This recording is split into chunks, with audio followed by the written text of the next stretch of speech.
Welcome back to my walk. We are in 1 Kings. Let's pray. Holy Spirit, you are welcome here. We want you here. We need you here.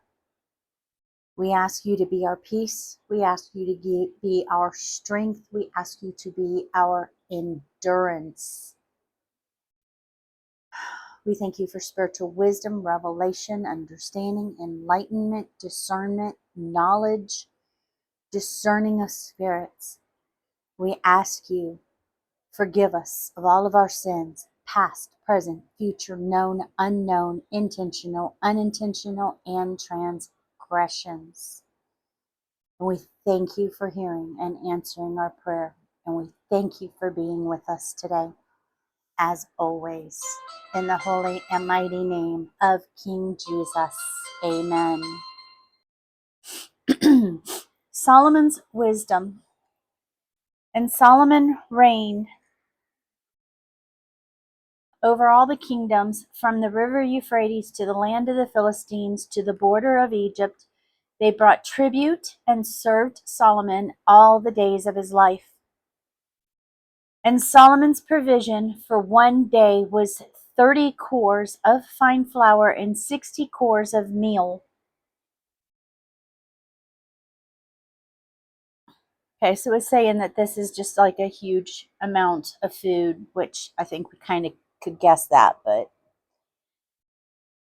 10 fat oxen, 20 oxen out of the pastures, and 100 sheep, besides harts, like HARTS, and roebucks and fallow deer and fatted fowl. For he had dominion over everything on this side of the river, from Tiphsah even to Gaza, over all of the kings in this side of the river. And he had peace on all sides around him. And Judah and Israel lived safely, each man under his vine and under his fig tree, from Dan even to Beersheba, all the days of Solomon. And Solomon had 40,000 stalls of horses for his chariots, 12,000 horsemen, and those officers provided food for King Solomon and for all who came to King Solomon's table, each man in his month. They lacked nothing. They also brought barley and straw for the horses and the steeds to the place where the officers were, each man according to his charge. And God gave Solomon a very great wisdom and understanding and largeness of heart, even as the sand that is on the seashore. And Solomon's wisdom excelled the wisdom of all of the children of the east country and all of the wisdom of Egypt, for he was wiser than all men. Even Itan the Israelite and Hyman the Chalcol, and Darda the son of Mahol, that's Mahol. I just want y'all to know, sometimes these names are hard to pronounce and I might be mispronouncing them. I've been trying to learn how to pronounce these names, and I've learned some. I've learned others, but then I keep forgetting how to pronounce them. And sometimes the way I'm hearing it in my ears when I'm reading these names, let's just say it sounds very worldly and inappropriate. So that's why I keep spelling some of these words, just so you know I'm not trying to be gross or any whatever. Okay. And his fame was in all nations round about, and he spoke 3,000 proverbs, and his songs were 1,005. And he spoke of trees, from cedar tree, sorry, this just didn't sound right in my head, but it is. He spoke of trees, from the cedar tree that is in Lebanon, even to the hyssop, and the springs out of the wall, that springs out of the wall. And he spoke also of beasts and of fowl, and of creeping things, and of fish, and they came from all peoples to hear the wisdom of Solomon, and from all of the kings of the earth who had heard of his wisdom. And Hiram, king of Tyre, sent his servants to Solomon, for they had heard that they had anointed him king in place of his father, for Hiram thought highly of David. Okay, so King David wasn't perfect, but he really was a good man. Apparently, he wasn't very good at training up his children in the way that they should go, as the word tells us, as in discipline and things like that. But he was a good man. And I think he was probably a pretty good husband too. And Solomon sent to Hiram, saying, You know that David my father could not build a house for the name of the Lord his God because of the wars which were about him on every side, until the Lord put them under the soles of his feet. But now the Lord my God has given me rest on every side, so there is neither adversary nor anarchy. And behold, I propose to build a house for the name of the Lord my God, as the Lord spoke to David my father, saying, Your son, whom I shall set upon your throne in your room, he will build a house for my name. Now therefore command that they cut for me cedar trees out of Lebanon, and my servants will be with your servants, and I shall pay you for your servants according to all that you will appoint.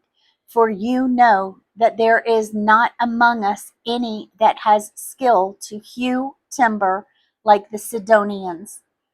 And it happened when Hiram heard the words of Solomon, and he rejoiced greatly and said, Blessed be the Lord this day, who has given David a wise son over his great people. And Hiram sent to Solomon, saying, I have considered the things which you have sent to me, for I shall do all your desire concerning timber of cedar and concerning timber of fir. My servants will bring them down from Lebanon to the sea, and I shall convey to them by the sea in floats to the place that you will appoint for me, and will cause them to be broken up there, and you will take them up, and you will accomplish my desire by giving food for my household. So Hiram gave Solomon cedar trees and fir trees, all he wanted. And Solomon gave Hiram 20,000 cores of wheat. So 20,000 cores is 120,000 bushels of wheat for food for his house, and 20 cores of beaten oil. So Solomon gave to Hiram year by year. And the Lord gave Solomon wisdom, as he had promised him, and there was peace between Hiram and Solomon, and the two made a covenant together. And King Solomon raised a levy out of all of Israel, and the levy was 30,000 men, and he sent them to Lebanon, 10,000 a month in shifts, and they were in Lebanon a month and 2 months at home. And Adoniram was over the levy. And Solomon had 70,000 who bore burdens, and 80,000 cutting in the mountains. Besides, excuse me, besides Solomon's chief officers who were over the work, 3,300 who ruled over the people who did the work. And the king commanded, and they quarried great stones, costly stones, and they laid the foundation of the house with cut stones. And Solomon's builders, Hiram's builders, and the Gabalites cut them. Okay, let's see what that says. It's the men of Gabal, now known as the Jebiel, north of Beirut, Beirut.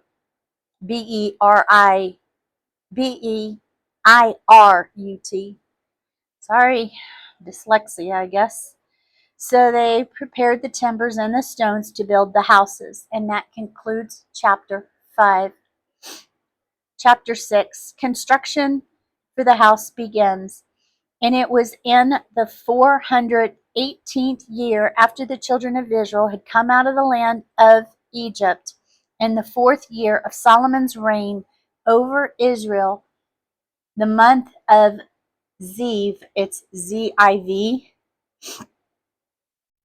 which is now called Iyar, so I-Y-A-R, which is the 2nd month, that they began to build the house of the Lord.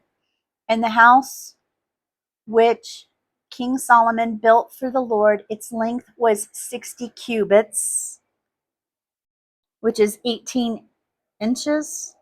That doesn't seem to make sense.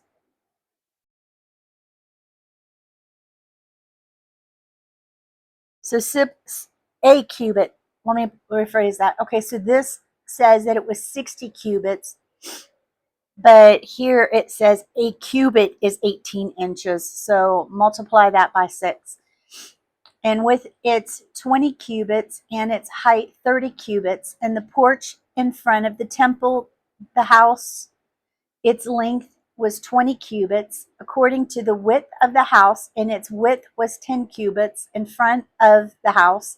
And for the house he made windows broad within and narrow on the outside. Okay.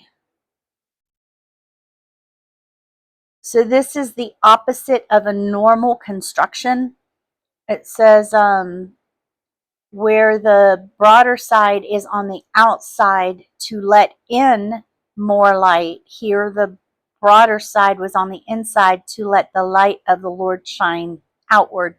Oh, that's cool. That is awesome. And against the wall of the house, he built a gallery all around against the walls of the house, all around of the temple and of their inner sanctuary, and made side chambers all around. The lowest gallery was 5 cubits wide. The middle was 6 cubits wide, and the third was 7 cubits wide.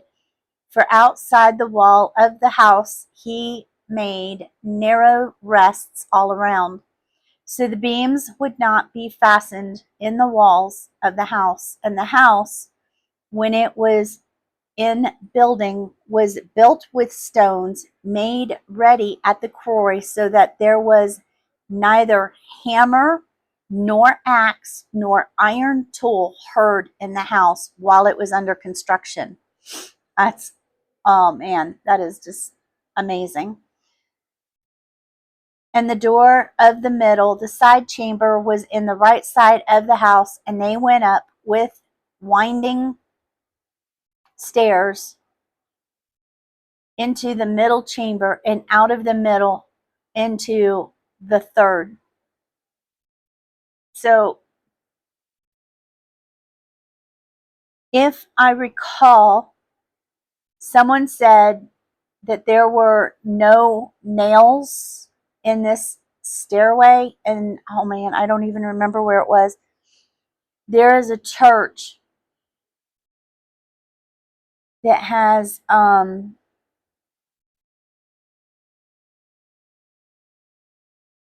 replica of this stairwell that he made, that I don't remember. You might be able to just look it up. Should be able to find it.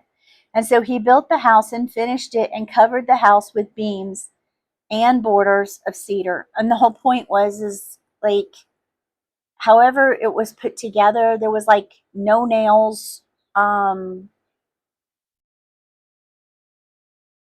It was not even suspended. There was a pole, I think, that it was attached to. Don't quote me on that. I'm going off of ancient memory here. I am an old woman, so I'm no young whippersnapper. And he built the gallery against all the house, 5 cubits high, and it rested on the house with cedar timber.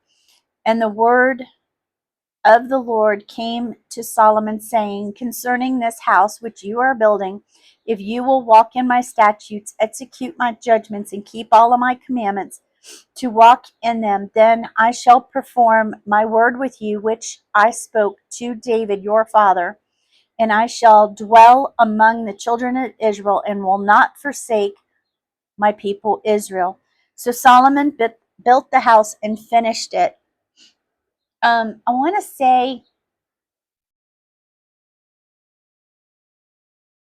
say they used like wood stakes, like everything that this tabernacle was built with was all natural things. I wish I could remember, because I would really love to share it with you, but I really don't remember. So Solomon built the house and finished it, and he built the inside walls of the house with cedars, the floor of the house and the ceiling, and he covered them on the inside with wood, and covered the floor of the house with planks of fir. And he built 20 cubits on the sides of the house from the floor to the height of the wall with boards of cedar, and he built in the interior the holy place and the holy of holies. That is just awesome. And so this was the sanctuary, the holy place, and the holy of holies. And the house that is the temple in front of it, from the house of the front of the temple, was 40 cubits, and the cedar of the inside of the house was carved with knobs, open flowers, and all was cedar. No stone was seen.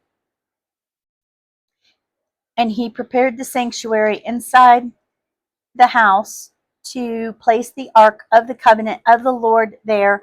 And the front of the sanctuary was 20 cubits in length, 20 cubits in width, 20 cubits in height. And he overlaid it with pure gold. And then he covered the altar with cedar. So Solomon overlaid the inside of the house with pure gold, and he put gold chains in front of the holy place.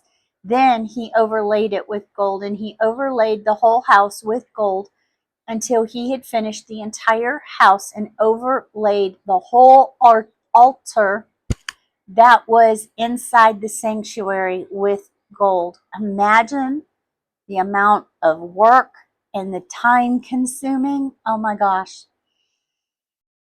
And within the sanctuary, he made 2 cherubim of olive wood, each 10 cubits high, and one wing of the cherub was 5 cubits, and the wing of the other cherub was 5 cubits.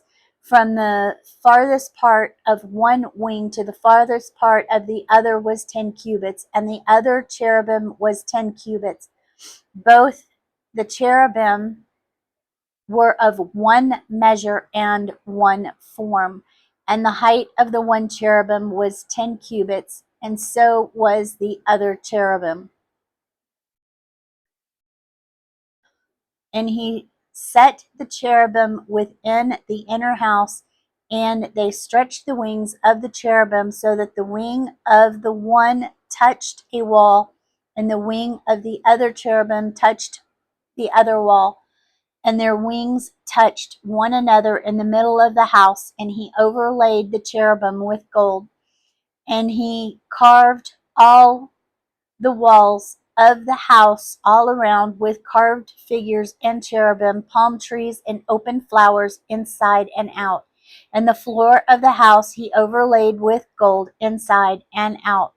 For the entrance of the sanctuary he made doors of olive wood. The lintel and side posts were a fifth of the wall, and the two doors also were of olive wood, and he carved upon the carvings of the cherubim and the palm trees and opened flowers and overlaid them with gold and spread gold upon the cherubim and upon the palm trees. I don't know. I saw an S in there. I do not know why. Dyslexia, I guess. Maybe the enemy putting things in my eyes. Who knows? So he also made the door of the temple posts of olive wood, a fourth part of the wall, and the two doors were of fir wood, and the two leaves of the, and it's not leaf like Leaf, it's Leaves, of the one door were folding, and the two leaves, same word, of the other door were folding. And he carved cherubim and palm trees and opened the flowers on them and covered them with gold laid smoothly upon the carved work. And he built the inner court of the 3 rows of this cut stone and a row of cedar beams. And in the 4th year, the foundation of the house of the Lord was laid in the month of Ziv, Iyar. And in the 11th year, in the month of Bul, Bul, which is called Heshavan, which is the 8th month, and the house was finished throughout all of its parts and according to all its design. So he was 7 years in building it. Oh my gosh, that is a long time. Okay, that concludes chapter 6. 1 Kings chapter 7, Solomon's palace. But Solomon was 13 years in building his own house, and he finished all of his house. The dimensions of the Lord's house was 90 foot by 30 foot by 45 foot, while the palace was 150 foot by 70 foot by 45 foot. So he made his house bigger. And I'm sure God was okay with that. And he also built his house from the forest of Lebanon. Its length was 100 cubits, its width 50 cubits, its height 30 cubits, upon 4 rows of cedar pillars with cedar beams upon the pillars, and it was covered, roofed with cedar overhead that lay on 45 pillars, 15 to a row, and there were windows in these rows, and window was against window in 3 ranks, and all of the doors and the posts were square with the windows, and the window was against window in 3 ranks. And he made a porch of pillars. Its length was 50 cubits, and its width 30 cubits, and the porch was in front of them, and the other pillars and the thick beam were in front of them. Then he made a hall for a throne where he could judge, and the hall of judgment, and it was covered with cedar from one side of the floor to the other. Hang on, I got something in my eye and it's bugging me. think I got it. And his house where he lived had another court within the hall of equivalent work. Solomon also made a house like this hall for Pharaoh's daughter, whom he had taken to wife. Remember, this was his first wife. He does have more. I think by the time we get into the New Testament, it is no longer acceptable to have more than one wife. I know how we live today, it's not acceptable. And that these were of costly stones according to the measure of cut stones, sawed with saws, inside and out, even from the foundation to the ceiling, and so on the outside toward the great court. And the foundation was of costly stones, even great stones, stones of 10 cubits and stones of 8 cubits. And costly stones were above, after the measure of the cut stones and the cedars. And the great court around it was with 3 rows of cut stones and a row of cedar beam, both for the inner court of the house of the Lord and for the halls of the house. And King Solomon sent and brought Hiram to Tyre.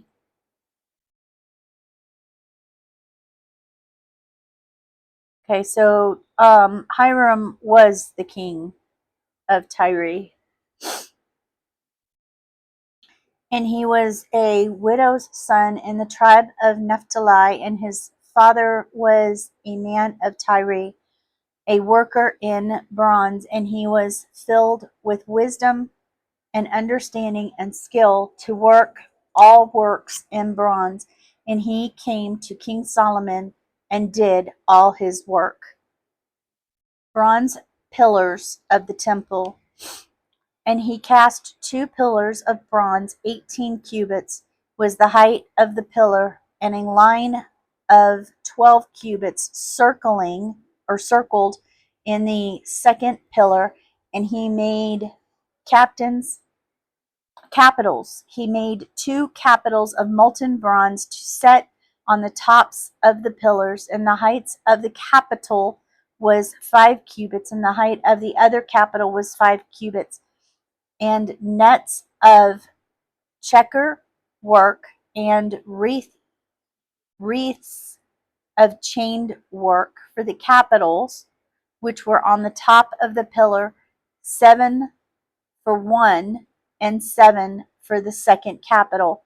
And he made the pillars 2 rows of pomegranates around the one netting to cover the capitals that were on top. And so he did for the other capital. And the capitals that were on the top of the pillars were of lily work.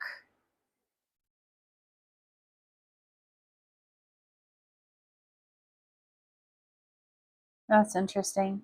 Okay, so it said that they were of lily work, and here in the footnote it says lily work refers to molded flowers. In the porch and 4 cubits, and the capitals on the 2 pillars also rose above near the hump which was by the netting, and the 200 pomegranates were in rows around the other capital. And he set up the pillars in the porch of the temple, and he set up the right pillar and called its name Jachin, and he set up the left pillar and called its name Boaz. Okay, so Jachin, Jachin. Now I know in Hebrew it's a K sound.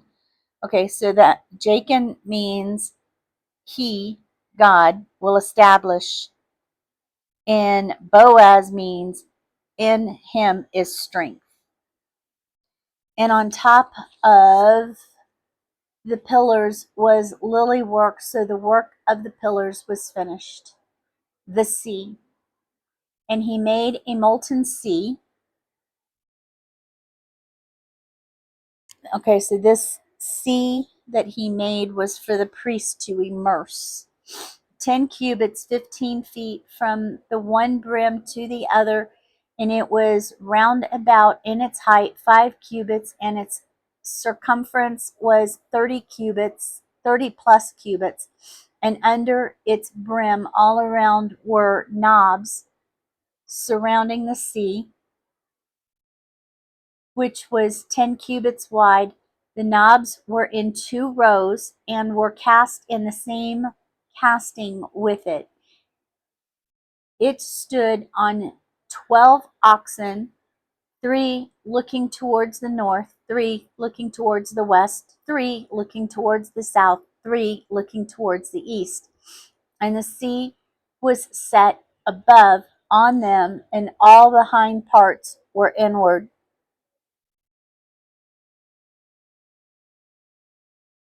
And it was a handbreadth thick, and its brim was wrought like the brim of a cup with flowers of lilies, and it contained 2,000 baths.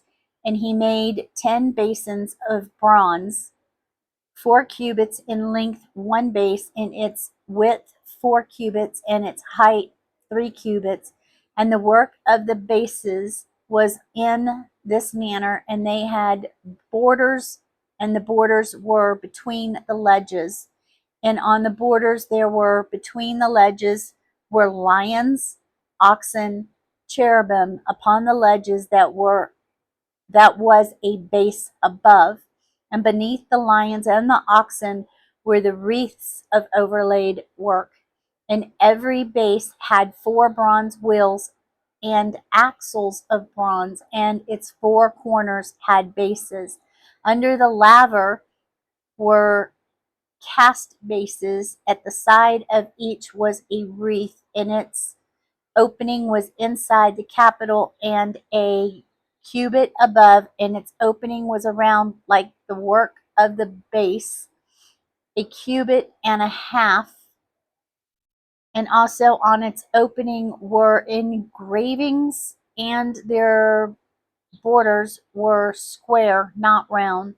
And under the borders were 4 wheels, and the axles of the wheels were joined to the base, and the height of the wheel was a cubit and a half a cubit. And the work of the wheels was like the work of a chariot wheel. Their axles, their hubs, their rims, and their spokes were all cast.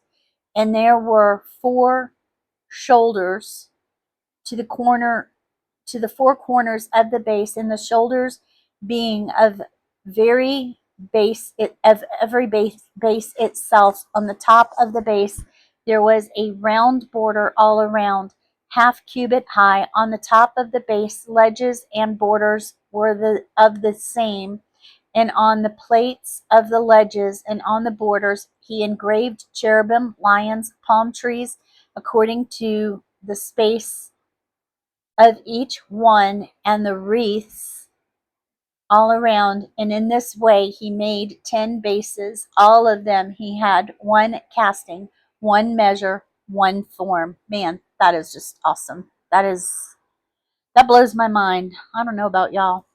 Okay, the lavers. Then he made 10 lavers of bronze. 1 laver contained 40 baths, and every laver was 4 cubits, and 1 laver upon each one of the 10 bases. And he put 5 bases on the right side of the house, and 5 in the left side of the house.